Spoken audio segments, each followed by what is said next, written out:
Оперативна інформація станом на 6 ранку 26 квітня щодо російського вторгнення.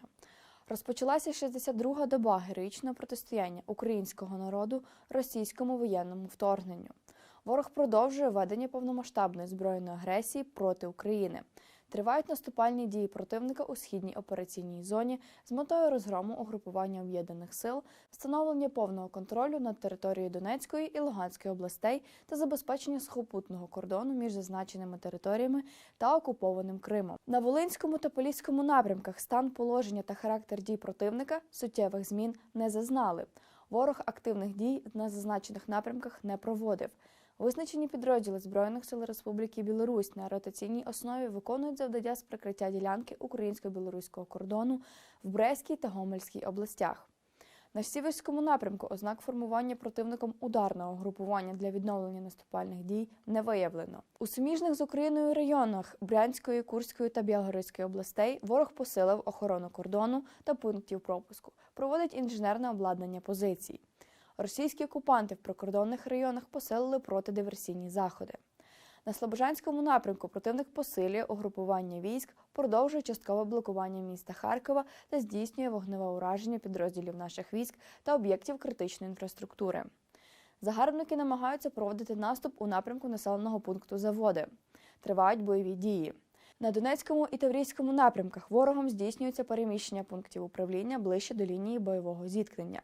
Противник здійснює вогневий вплив по позиціях наших військ із застосуванням мінометів ствольної артилерії, реактивних систем залпового вогню по всій лінії зіткнення.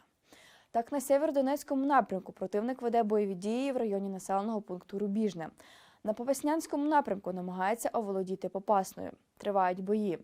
На Авдіївському напрямку ворог намагається вести наступальні дії. Успіху немає. На Курахівському напрямку безуспішно здійснював наступальні дії у напрямку населених пунктів Новомихайлівка та Мар'їнка.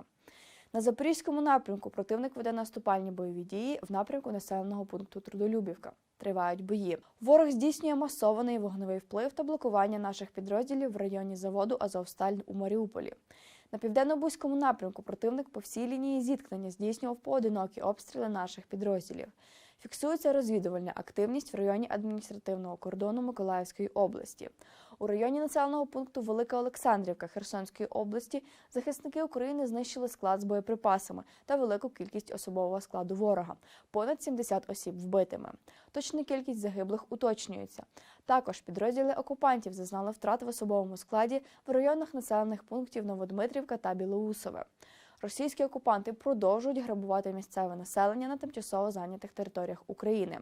Підрозділи Збройних сил Російської Федерації намагаються здійснювати повітряну розвідку над територією Одеської області. Зазнають втрат.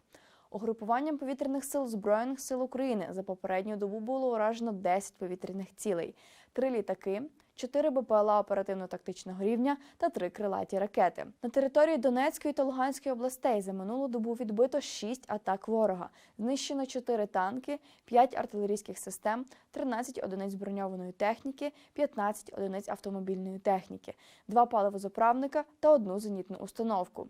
Віримо в Збройні сили України. Разом переможемо. Слава Україні!